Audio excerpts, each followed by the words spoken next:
Now, we should remind you all that as Democrats rally their base at this week's DNC, they're also looking to convince the undecided voters who just might swing the election. And CBS News polling is taking a look at just how many of those voters might be persuadable. What we are finding is that partisanship has grown in recent years. More than 90% of Democrats and Republicans typically vote for their party's nominee. Now, this means that there's a very small section of the electorate that's actually up for grabs. That's right. Fresh new polling we have shows about 7% of Harris or Trump supporters say they're open to changing their vote. 2% say they flipped in the last few weeks even. CBS News Deputy Director of Elections and Data Analytics, Kabir Khanna, joins us on set here in Studio 57 to break all of this down for us. So, Kabir, we have the undecided voters, folks who aren't in a political party, and then we also have voters who are maybe registered Republican or Democrats that the two candidates are trying to flip. Who exactly are these people? What are you learning about what is motivating them? So we've been doing a lot of number crunching at the CBS data desk. And as you said, it's a slim segment of the electorate we're really talking about. But we tried to break it down in different ways to understand what exactly do we mean when we say someone's persuadable. So the first number here is the number in our surveys who've actually flipped between Harris and Trump over the past few weeks. These are people we've interviewed more than once, and they've actually changed their minds. That's a tiny 2%. Let's broaden out, and let's talk about the people who are backing Harris or Trump, but signal to us that they might at least consider the other candidate. Yeah. Those are people who might flip eventually, but haven't so far. That's the 7%. And then I think the most generous definition you can give to persuadable is everyone above and people who tell us they're not sure right now, or that they're only leaning towards one of the major candidates, they're not firmly committed. There you get 12%.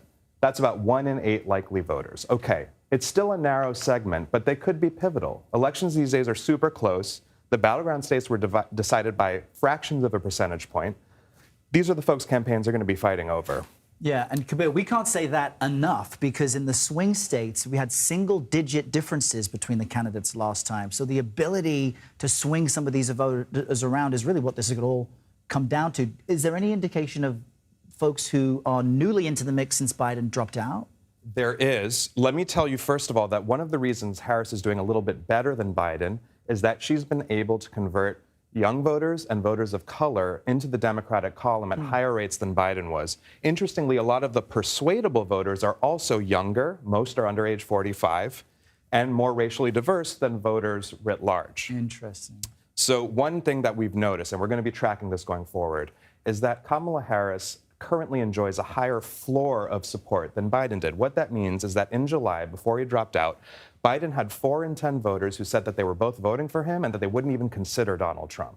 That number has grown by 5 points to 45% for Kamala Harris. Wow. That floor of support is something to watch, and everyone who's not in one of the candidates' floor is a potentially persuadable voter that the campaigns are going to be aggressively messaging towards this fall. So, Kabir, I have to think that some of these voters who may be willing to flip or say that they're undecided, that they're also less likely to actually turn out. So what's actually key is casting those ballots. So I'm wondering, in the last election, how many of these voters actually did, in fact, definitely vote? How important in terms of getting them to the polls, not just persuading them, but actually getting them there? That's a great question. And the way a lot of the campaign operatives view this is that persuading someone to vote for your candidate goes hand in hand with getting them to vote, period. And what you can see is right now that these persuadable voters are much less likely than firmly committed voters to say that they'll definitely vote. What I can tell you is that in 2020, between 4 and 7% of people who previously backed Clinton and Trump switched parties in their vote 4 years later. So only 4% went from Clinton in 16 to Trump in 20. Only 7% went from Trump in 16 to Biden in 20. Very small numbers, but that was enough to flip the election and flip those critical states. All right, Kabir Khanna, thank you. Thank you, Kabir. Thank you.